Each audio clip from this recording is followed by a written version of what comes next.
Hello and welcome to Civil Staff Teaching Exams. My name is Hitesh, and today we are going to the foundation classes again. Our topic for today is end replication problem and telomerase. Okay, so again, this is a part of fundamental processes unit number 3, if I'm right. So वहाँ पे जो replication का आपका chapter है उसमें जो last topic है that is end replication problem and telomerase. So हम इसका आज देखेंगे. देखिए जी, एंड रेप्लिकेशन प्रॉब्लम आपकी क्या है और टीलोमरेजेस जो हैं वो कैसे एंजाइम है, कैसे काम करते हैं. इसी के साथ हम पढ़ेंगे बायोलॉजिकल इमोर्टैलिटी के बारे में. ठीक है, तो आई थिंक बिना किसी देरी के हम शुरू करते हैं यहाँ पे हमारा टॉपिक. तो देखिए, जब टॉपिक जो शुरू करना है उससे पहले एक सवाल जो मेरा है आपसे वो ये है कि are bacteria and yeast biologically immortal. तो देखिए, जो वर्ड इमोर्टल है इसकी डेफिनेशन थोड़ी सी अलग है. इमोर्टल का मतलब simply the one who can not die. Okay, और रियल में इमोर्टल चीज़ें ऐसी कोई भी चीज़ नहीं है जो इमोर्टल हो. इनफैक्ट नो बैक्टीरिया और anything is that is immortal, because कोई ना कोई चीज़ें ऐसी हैं जिनकी वजह से वो मर सकते हैं. बायोलॉजिकली इमोर्टल का मतलब है कि उसके अंदर सेनिसेंस ना आए. The one who is able to avoid senescence. Okay, so जो चीज़ इस चीज़ को अवॉइड कर पाती है उसको हम कहते हैं बायोलॉजिकली इमोर्टल. तो जो बैक्टीरिया, जैसा कि आप जानते हैं कि हम बैक्टीरिया जो है वो जैसे अगर हम बात करें कि ये बैक्टीरिया है हमारे पास, ठीक है, ये इसका न्यूक्लियोइड है. बैक्टीरिया डिवाइड कर जाता है बाइनरी फिजन के थ्रू जो है, और ये जो है उसकी न्यू जनरेशन है. तो जो अगर टेक्निकली हम देखें तो ये जो बैक्टीरिया है उन इनमें से हम किसको डेजिग्नेट करेंगे कि ये पुराने वाला है. So we cannot do that, right? So in that case, अगर हम एक बैक्टीरिया को प्रॉपर कंडीशंस दें, देखिए प्रॉपर कंडीशंस दें, न्यूट्रिशियस कंडीशन दें और उसको यू कैन से हम सिग्नल्स देते रहें, तो बैक्टीरिया कैन यू कैन से keep on growing. However nature में देखिए ऐसा थोड़ा सा होना संभव नहीं है. हालांकि हम कह सकते हैं कि एक तरह से technically on the basis of technicalities अगर हम बात करें, क्योंकि एक बैक्टीरिया जब बाइनरी फिजन करता है तो उसके अंदर सारी चीज़ें लगभग नहीं बनती हैं, और जो दो सेल्स हैं वो एक तरह से नियरली आइडेंटिकल हैं, और उनके बाद जो सेल्स आती हैं वो भी ऑलमोस्ट आइडेंटिकल होती हैं if we do not count mutations. तो इन केसेस में हम कह सकते हैं कि जो बैक्टीरिया और हमारे यीस्ट हैं ये जो है एक तरह से technically on the basis of biology only, biologically जो है they are immortal because they can avoid senescence if given proper conditions. However, under improper conditions they can die.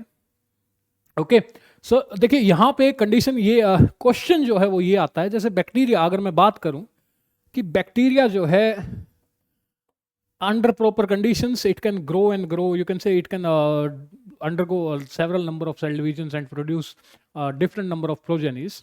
So यहाँ से देखिए एक आइडिया जो उत्पन्न होता है वो यहाँ पे जो आप देख पा रहे हैं, यहाँ पे जो एक साइंटिस्ट हैं that is Alexis Carrel. He is a Nobel prize winning surgeon, और इनका कहना ये था कि इनका कहना ये था कि जो सोमेटिक सेल्स हैं हमारी बॉडी की, इनफैक्ट ह्यूमंस की भी अगर मैं बात करूं, तो इनका कहना ये था कि ह्यूमेटिक सेल्स जो हैं हमारी बॉडी की, अगर उनको भी प्रॉपर कंडीशंस दी जाए तो वो जो है ग्रो करती रहेंगी. एक सेल जो है वो 2 में, 2 4 and so on and so on. तो अगर देखिए, अगर हम यहाँ पे इनका जो कंसेप्ट है, इन्होंने ये जो एक्सपेरिमेंट किया था ये इन्होंने फाइब्रोब्लास्ट पे किया था, और इन्होंने एक्चुअली चिकन के हार्ट से जो है फाइब्रोब्लास्ट सेल्स ली थी, और फाइब्रोब्लास्ट सेल का इनके क्लेम के अकॉर्डिंग इन्होंने, जो कि चिकन की आमतौर पे लाइफ 5 से 10 साल ही होती है, इन्होंने फाइब्रोब्लास्ट को कल्टीवेट किया 34 ईयर्स के लिए.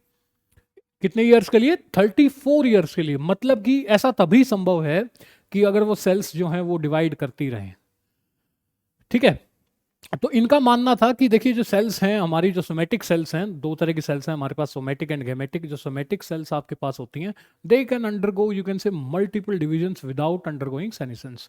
But as we know now that experiment was either you can say falsified और there was some conditions missing, because ये वाला जो एक्सपेरिमेंट है ये रेप्लिकेट नहीं कर पाया.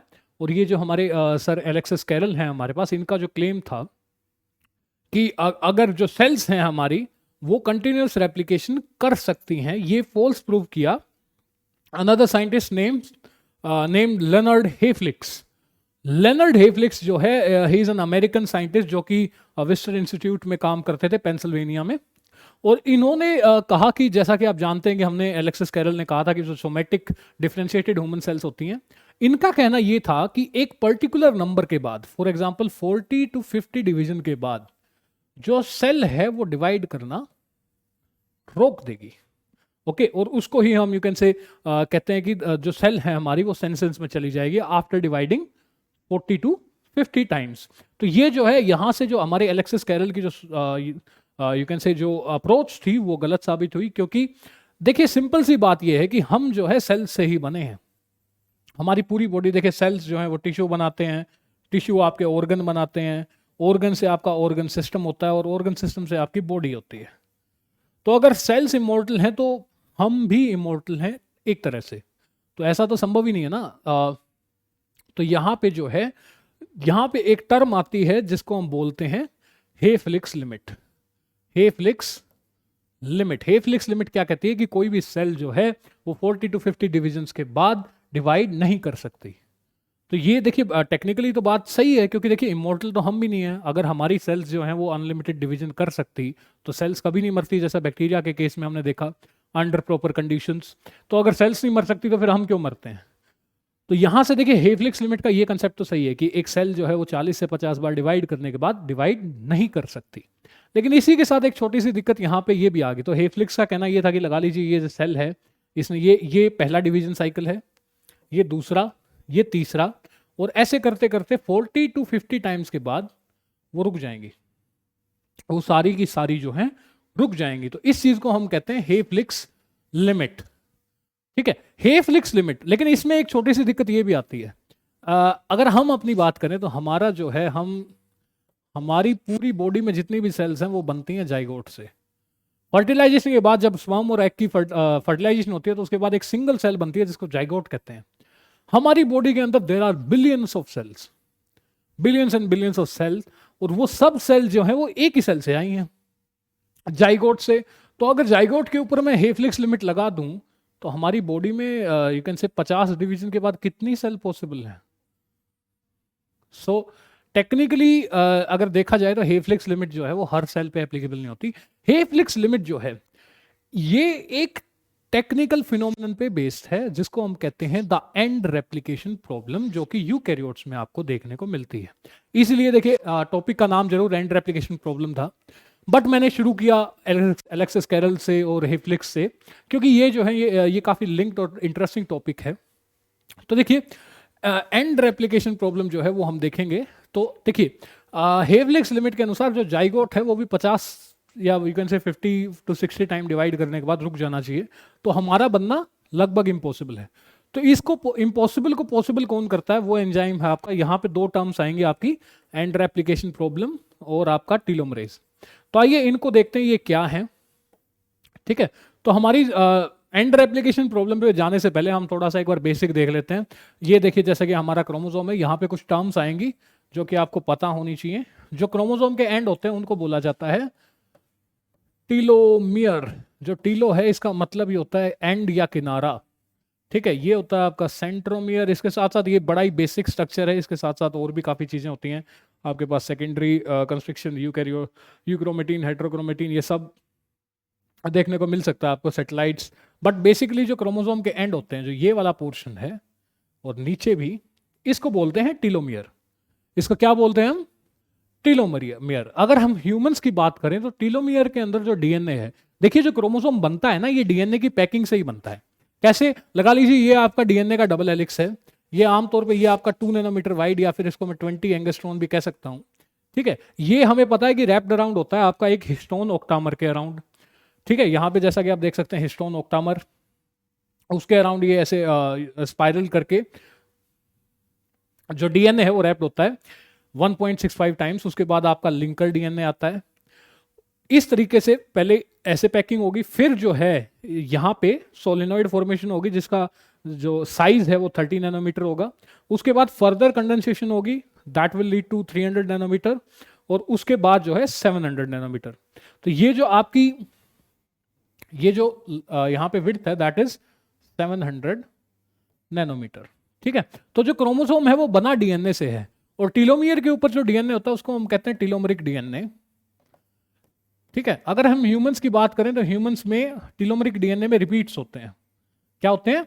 रिपीट्स होते हैं। उन रिपीट्स को हम रिपीट्स जो हैं वो कुछ इस तरीके के, ये जो 6 न्यूक्लियोटाइड हैं ये आपके बार बार रिपीट होते रहते हैं टीलोमियर में।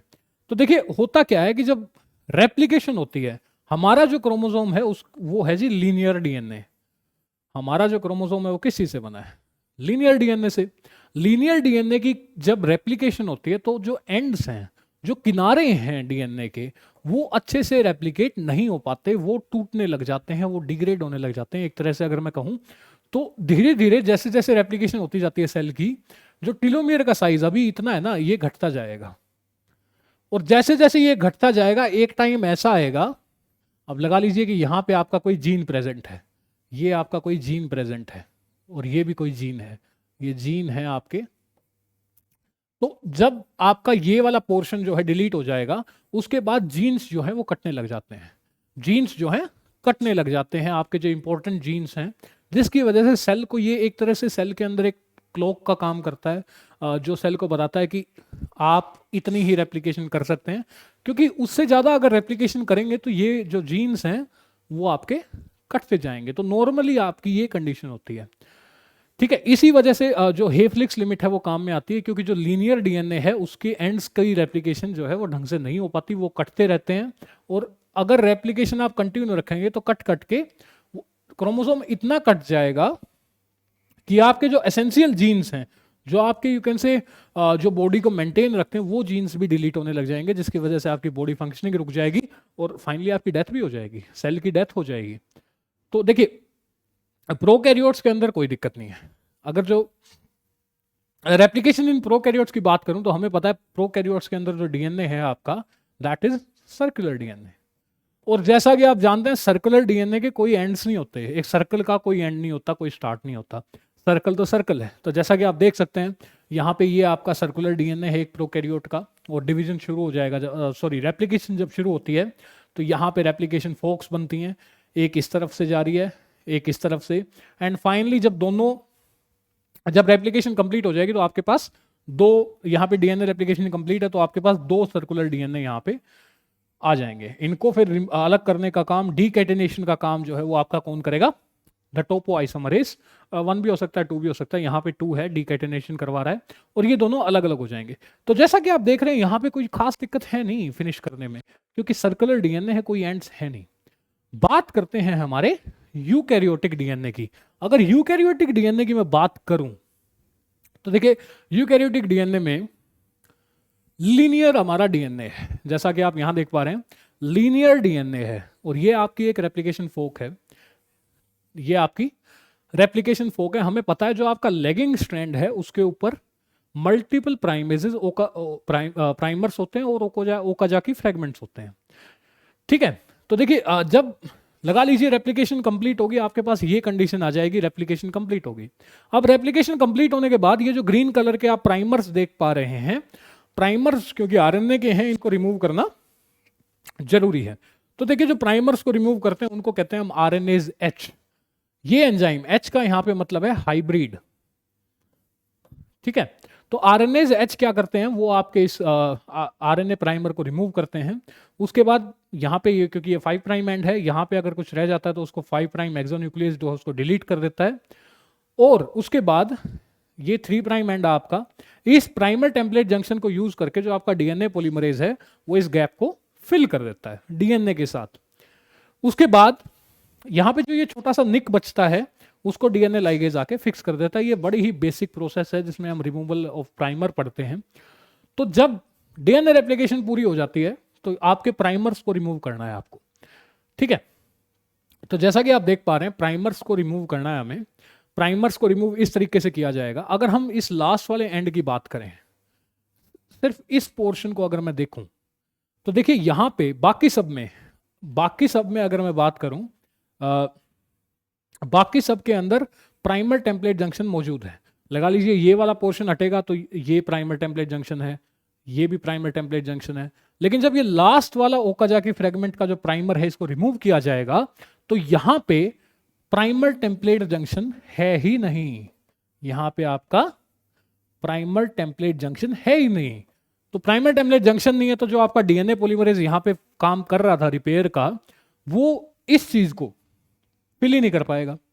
और ये चीज अगर फिल नहीं होगी, और सोच के देखो कि दोबारा रेप्लिकेशन होती है, तो दोबारा रेप्लिकेशन होगी तो ये तो ओके है, ये दोनों स्ट्रैंड्स अलग होंगी। यहां पे हम स्ट्रैंड्स को एक्चुअली नाम दे देते हैं, रुकिए। ये आपकी 1 है, ये 2 है, ये 3 है, ये 4 है।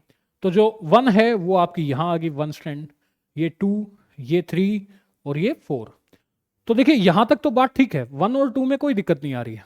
हालांकि 1 और 2 में यहां पे भी वही दिक्कत आएगी जो यहां आई थी, ठीक है, क्योंकि जब आखिरी प्राइमर हटता है तो आपके पास कोई भी प्राइमर टेम्पलेट जंक्शन नहीं होता। जब प्राइमर टेम्पलेट जंक्शन नहीं है तो आपका जो डीएनए पॉलीमरेज है वो आके वहां पे जुड़ के रिपेयर नहीं कर सकता। तो यहां पे ये गैप रह जाएगा, यहां पे भी गैप आएगा, और यहां पे तो पूरा गायब ही हो जाएगा, क्योंकि जो आपकी स्ट्रैंड नंबर यहां पे ये देखिए, जो ये वाली स्ट्रैंड है ना आपकी, ये स्ट्रैंड ही इतनी है, तो आपका जो क्रोमोसोम है वो छोटा हो गया। और जैसे जैसे रेप्लिकेशन बार बार होती जाएगी ये चीज और भी छोटी होती जाएगी। सेम केस इनके साथ होगा।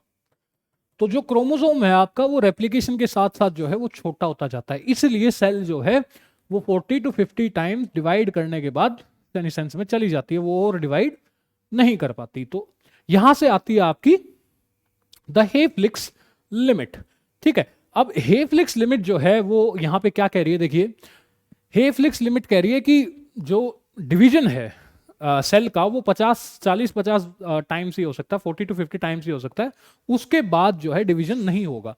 लेकिन इसमें अगेन जो बड़ी समस्या है वो ये है कि हम जो हमारे बॉडी के अंदर जो बिलियन एंड ट्रिलियन सेल हैं वो कैसे बने एक जाइगोट से, क्योंकि अगर यही कंडीशन है, ये मैंने समझा भी दिया आपको कि जैसे जैसे रेप्लिकेशन हो रही है क्रोमोसोम छोटे होते जा रहे हैं, तो 50 रेप्लिकेशन के बाद जो आपका टेलोमेयर है वो इतना कट जाता है लगभग कि सेल जो है वो डिवाइड नहीं कर पाती। तो देखिए जाइगोट कैसे डिवाइड कर लेता है, जाइगोट मल्टीपल डिवीजन करके हमारी इतनी सारी सेल्स एक ही सेल से बनी है, ऐसा संभव कैसे है? इसका जो कारण है यहां पे आता है आपका एक एंजाइम।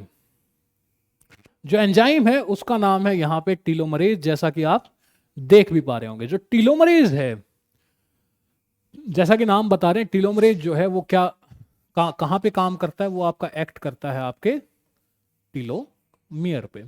टीलोमरेज जो है ये सोल्व करता है एंड रेप्लिकेशन प्रॉब्लम को, ठीक है। जो आपके क्रोमोसोम कट रहे हैं, जो हर रेप्लिकेशन के दौरान आपका जो क्रोमोसोम है वो छोटा होता जा रहा है, उसको मेंटेन करने का काम आपके टीलोमरेज का है, ठीक है।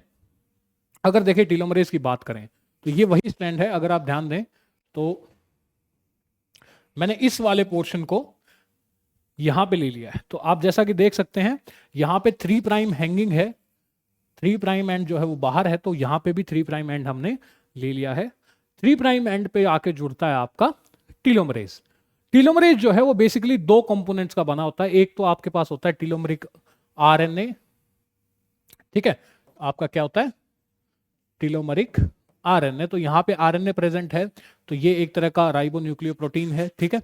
उसके साथ ही जो टीलोमरेज है इसके अंदर एक सब यूनिट होती है जिसको हम बोलते हैं TERT। इसकी फुल फॉर्म है आपकी यहां पे टीलोमरेज रिवर्स ट्रांसक्रिप्टेज, ओके। तो ये जो है ये आपके बेसिकली ये 2 जो हैं ये मेन कंपोनेंट होते हैं टीलोमरेज के। अब देखिए सबसे पहले ये समझते हैं कि टीलोमरेज है क्या, बाकी चीजों पे बाद में जाएंगे। डीएनए जो आपका टीलोमरेज है, इसके ये जो है एक तरह का यू कैन से पॉलीमरेज ही है, लेकिन इसकी खासियत क्या है कि इसको प्राइमर टेम्पलेट जंक्शन नहीं चाहिए। There is no need of primer template junction, ठीक है। इसको सिर्फ एक चीज चाहिए 3 प्राइम OH। तो जैसा कि आप यहां देख सकते हैं 3 प्राइम एंड पे हमेशा आपका हाइड्रोक्सिल ग्रुप जो है वो प्रेजेंट होता है। तो जैसे ही 3 प्राइम OH इसको दिखेगा टीलोमियर पे एंड के नियर, तो ये वहां पे एक्टिवेट हो जाएगा, टीलोमरेज वहां पे बाइंड कर जाएगा। टीलोमरेज जो है एक हाईली रेगुलेटेड प्रोटीन है, it is a highly regulated protein. इसकी बाइंडिंग जो है वो आपके टीलोमरेज बाइंडिंग प्रोटीन जो है वो इसकी बाइंडिंग को, इसकी फंक्शनिंग को रेगुलेट करते हैं, ठीक है। अगर मैं बात करूं टीलोमरिक आरएनए की, तो जैसा कि आप देख सकते हैं जो यहाँ पे ग्रीन कलर में है, दिस इज आरएनए। यहाँ पे सेकेंडरी स्ट्रक्चर्स हैं, हेयर पिन लूप स्ट्रक्चर्स हैं, और यहाँ पे अगर आप ध्यान दें तो ये हमारे रिपीट्स हैं। ठीक है, thymine, adenine and triple guanine. तो उसके बाद यहाँ पे देखिए, यहाँ पे जो ये है, ये इसका कॉम्प्लीमेंट्री है। जो हमारा टीलोमरिक आरएनए है उसके ऊपर हमारे टीलोमरिक रिपीट्स का कॉम्प्लीमेंट्री सीक्वेंस होता है। तो यहाँ पे 1.5 टाइम्स सीक्वेंस होता है, जैसा कि आप देख सकते हैं। हाँ, लगभग यहाँ पे 8 न्यूक्लियोटाइड जो हैं वो यू कैन से हैं, 8 जो रेजिड्यूज हैं आपके पास। तो इनमें से बाकी तो यहाँ बाइंड करेंगे इस एरिया पे, और बाइंडिंग के बाद टेलोमरेज जो है यहाँ पे इसकी एक्सटेंशन करवा देगा, क्योंकि है तो polymerase he at the end of the day, तो इसकी बाइंडिंग करा देगा और एक्सटेंशन करा देगा डीएनए सिंथेसिस करके, जैसा कि आप यहाँ देख पा रहे हैं। ठीक है, अब देखिए, सोचने वाली बात यह है, अगर आप ध्यान दे रहे हैं, अरे कटी तो ये थी भैया, बढ़ा इसको रहा है, लॉजिक क्या है? मतलब कुछ ऐसी कंडीशन है ना आपके पास, एक छोटी है एक बड़ी है, तो बढ़ाना तो छोटी वाली को चाहिए, ये जो ऑलरेडी लंबी है ये उसको और लंबा करे जा रहा है, जैसा कि आप देख सकते हैं यहाँ पे। ठीक है, ये वाली तो स्ट्रेंथ थी नहीं ना, इसके ऊपर है यहाँ पे एक स्ट्रेंथ कुछ इस तरह से जो छोटी हो रखी है 5 प्राइम एंड पे, तो इसको तो बढ़ा नहीं रहा, इसको बढ़ा रहा है। तो देखिए यहाँ पे कारण है, यहाँ पे है आपका 5 प्राइम एंड। कौन सा एंड आपका? ये है आपका 5 प्राइम एंड। तो देखिए टीलोमरेज भले ही टीलोमरेज हो, लेकिन है तो at the end of the day एक पॉलीमरेज ही, डीएनए पॉलीमरेज है एक तरह का। एक उसमें रिवर्स ट्रांसक्रिप्टेज कोर है। पॉलीमरेज हो, आरएनए पॉलीमरेज हो, डीएनए पॉलीमरेज हो, टीलोमरेज हो, उन सबको एक्ट करने के लिए एक चीज चाहिए, वो है 3 प्राइम हाइड्रोक्सिल ग्रुप। इसके बिना नहीं हो सकता। प्राइमर टेम्पलेट जंक्शन नहीं हो तो चलेगा, ये जरूरी है। ठीक है, तो अब यहां पे तो है ही नहीं ना 5 प्राइम एंड पे, यहां पे तो कुछ है ही नहीं, तो ये किसको क्या करता है, 3 प्राइम OH को 3 प्राइम एंड को एक्सटेंड कर देता है। अब लगा लीजिए इतना एक्सटेंड कर दिया, उसके बाद ये क्या करेगा, ये यहां से उठेगा, आगे आ जाएगा। ठीक है, और फिर इसको लंबा बढ़ा देगा, यहाँ पे फिर से डीएनए सिंथेसिस होगा, ये फिर इंक्रीज हो जाएगी, उसके बाद वापस यहाँ आएगा। ठीक है, वापस इस कंडीशन में आएगा, और सेम साइकिल जो है कंटिन्यू रहेगी। आखिर में होगा क्या कि जो आपकी ये कंडीशन थी कि ये आपका 5 प्राइम एंड है जो कि डिलीट हो गया था, और था तो ऐसे, ये 3 प्राइम एंड था आपका, ये जो है शॉर्ट हो गया था, कट गया था थोड़ा सा आपका टीलोमरिक डीएनए जो है यहाँ पे। लेकिन इसको हम यहाँ पे क्या करेंगे, हम यहाँ पे हम इसको जो आपका 3 प्राइम एंड है इसको पूरा लंबा कर देंगे, क्योंकि टीलोमरेज जो है इसको बढ़ाता जा रहा है, रुक ही नहीं रहा। फाइनली जो टीलोमियर बाइंडिंग प्रोटीन है वो इसको रेगुलेट करने आएंगे और टीलोमरेज को कहेंगे कि भैया बस कीजिए, बहुत लंबा हो गया है, तो वो इसको रोक देगा। अब कंडीशन हमारे पास ऐसी आ गई है, जो 3 प्राइम ओवरहैंग है इसको हम क्या बोलेंगे, ये जो पोर्शन है इसको बोलते हैं 3 प्राइम ओवरहैंग। तो ये तो हो गया, टीलोमरेज बढ़ाता जा रहा है, यहां तक ले गया, उसके बाद टीलोमरेज को रोक दिया गया। अब होता क्या है कि यहाँ पे एक प्राइमर जुड़ेगा, जैसा कि आप देख रहे हैं एक्चुअली जुड़ा ही हुआ है यहाँ पे प्राइमेज आएगा, प्राइमर को जोड़ेगा, डीएनए रिपेयर वाले डीएनए पॉलीमरेजेस आएंगे, इसको कंप्लीट करेंगे। ठीक है, कंप्लीट हो गया, और उसके बाद प्राइमर को निकाल दिया जाएगा। तो देखिए एक तरह से प्रॉब्लम सॉल्व होगी आपकी, क्योंकि 5 प्राइम एंड को तो बढ़ाया ही नहीं जा सकता ना, कोई एंजाइम ऐसा है ही नहीं जो इसको बढ़ा सके। तो हम करते क्या है, हम 3 प्राइम को लंबा खींचते हैं, उस पर प्राइमर जोड़ते हैं और इस सेगमेंट को कंप्लीट करते हैं। तो जैसे आप देख सकते हैं है तो वही कंडीशन, लेकिन थोड़ा लंबा हो गया यहाँ पे टीलोमियर आपका। तो इस पोर्शन को बोलते हैं टीलोमियर एक्सटेंशन। अब ये जो आपका 3 प्राइम ओवरहैंग है ना, ये जो आपके पास यहाँ पे मैं एक बार बना लेता हूं, देखिए कंडीशन कुछ ऐसी है ना, ये 3 प्राइम ओवरहैंग है, ये आपका 5 प्राइम एंड है। तो होता क्या है कि देखिए यहाँ पे एक स्ट्रक्चर बनता है, टी लूप बोलते हैं इसको, ये कुछ इस तरीके से बनता है आपका स्ट्रक्चर। ठीक है, यहाँ पे एक अलग तरह की बॉन्डिंग होती है वाटसन क्रिक बॉन्डिंग से अलावा, तो इस तरह की कंडीशन बनती है जिसको टी लूप बोलते हैं। तो ये आपका जो 3 प्राइम ओवरहैंग है, ये टी लूप बना के यहाँ पे टी लूप क्या करते हैं, उसको स्टेबलाइजेशन का काम करते हैं। ठीक है, उस टीलोमरेजेस को बाइंड नहीं करने देते, और ये सब जो है T loop formation, telomerase binding जो है, ये सब कौन करवा रहा है आपका, ये करवा रहा है सब एक ही टीलोमरेज। ठीक है, तो इसी तरीके से देखिए हेफ्लिक्स लिमिट जरूर काम करती है, हेफ्लिक्स लिमिट इज ट्रू। और हेफ्लिक्स लिमिट बस कुछ सेल्स में काम नहीं करती, वो है एम्ब्रियोनिक सेल्स जो आपके एम्ब्रियो के अंदर प्रेजेंट होती हैं, स्टेम सेल्स जो कि आपकी स्टेम सेल्स हैं जो आपकी रिपेयर, डैमेज और नई सेल फॉर्मेशन का, you can say pluripotent and multipotent cells हैं जो उनके ऊपर काम नहीं करती, क्योंकि वो सेल जो हैं वो हमें जिंदा रखती हैं। उसके साथ साथ एक बड़ी खतरनाक तरह की सेल है जिसके अंदर टीलोमरेज एक्टिविटी सब बहुत ही ज्यादा देखने को मिलती है, वो है कैंसर सेल्स। कैंसर सेल्स आपको पता है अनकंट्रोल डिवीजन करती हैं। अनकंट्रोल डिवीजन जो है वो तभी संभव है जब आप किसी तरीके से हेफ्लिक्स लिमिट को तोड़ दें, और हेफ्लिक्स लिमिट को तोड़ने का काम जो है आपका कौन करता है? टीलोमरेज। तो जो कैंसर सेल्स हैं आपकी, कैंसर सेल्स के अंदर, एम्ब्रियोनिक सेल्स के अंदर, स्टेम सेल्स के अंदर टीलोमरेज बहुत ज्यादा होता है। ठीक है, इसीलिए कैंसर सेल्स जो है अनकंट्रोल डिवीजन करती हैं। इसी तरीके से जाइगोट जो कि एक सेल है वो हमारी बॉडी में प्रेजेंट ट्रिलियन ऑफ सेल्स को बना रहा है। ठीक है, तो टीलोमरेज जो है वो यूकैरियोट्स में जिनके अंदर लीनियर डीएनए है एक तरह से you can say uncontrol division करवा सकता है। ठीक है, लेकिन हमारी जो नॉर्मल सोमेटिक सेल्स हैं उनके अंदर टीलोमरेज एब्सेंट होता है, इसलिए वो सेल्स जो हैं कुछ डिविजन्स के बाद मर जाती हैं, क्योंकि वही है आखिर में जो है आपका जो डीएनए है, जो टेलोमियर है आपके क्रोमोसोम का, वो फाइनली वो कटता जाता है, साइज घटता जाएगा, जीन्स कट जाएंगे एंड फाइनली जो है आपकी सेल्स डिवाइड करना बंद कर देंगी। और इनफैक्ट जो आपकी स्टेम सेल्स हैं उनके अंदर भी टीलोमरेज जो एक्टिविटी है वो एज के साथ साथ कम होती जाती है, इसलिए फाइनली आप जो है पहुंच जाते हो उधर। ठीक है, तो देखिए ये था आपका biological immortality, Hayflicks limit, the end replication problem. ये जो चीज आई ना, ये इसी को बोलते हैं हम द एंड रेप्लिकेशन प्रॉब्लम, मतलब कि जो किनारे हैं उनकी रेप्लिकेशन वाली दिक्कत। इसको सोल्व कौन करता है? इसको सोल्व करने का काम आपका करता है टीलोमरेज, जिसके दो कंपोनेंट हैं। ठीक है, तो that is basically it. I hope कि आपको ये समझ में आ गया होगा, इसमें किसी भी तरह का आपको कोई डाउट नहीं होगा। ठीक है, इसी के साथ देखिए हमारी जो ये फाउंडेशन बैच है ये तो चल ही रहा है, इसके साथ साथ हमारे जो CSIR दिसंबर 2024 नेट एग्जाम के जो कोर्सेज हैं वो भी शुरू होने जा रहे हैं, उनका रजिस्ट्रेशन शुरू हो चुका है। जो आपका कंप्लीट कोर्स है वो 28 जुलाई से शुरू होगा। तो अगर आप इसके लिए रजिस्टर करना चाहते हैं तो आप नीचे डिस्क्रिप्शन में दिए गए लिंक पे क्लिक कर सकते हैं। ठीक है, इस कोर्स में आपको देखिए कंप्लीट मटेरियल, आपकी पूरा जो सिलेबस है वो कवर किया जाएगा, क्लासेस होंगी आपकी, मॉक टेस्ट होंगे, वीकली टेस्ट होंगे, देन रिवीजन होगा, and you know everything is covered. ठीक है, और जैसा कि मैं बता रहा हूँ कि 28 जुलाई से ये शुरू होने वाले हैं, तो आप डिस्क्रिप्शन में जाके रजिस्टर कर सकते हैं। और इसी के साथ ये जो जैसे प्रेजेंटेशन थी, ये आपको इसकी PDF चाहिए या आपको MCQ चाहिए, प्रीवियस ईयर चाहिए, तो वो आप हमारे टेलीग्राम चैनल पे जुड़ सकते हैं, जिसका लिंक यहाँ भी दिया गया है और डिस्क्रिप्शन में भी है। आप वहाँ से हमारे टेलीग्राम चैनल को ज्वाइन कर सकते हैं और वहाँ पे आपको ये सब मिल जाएगा।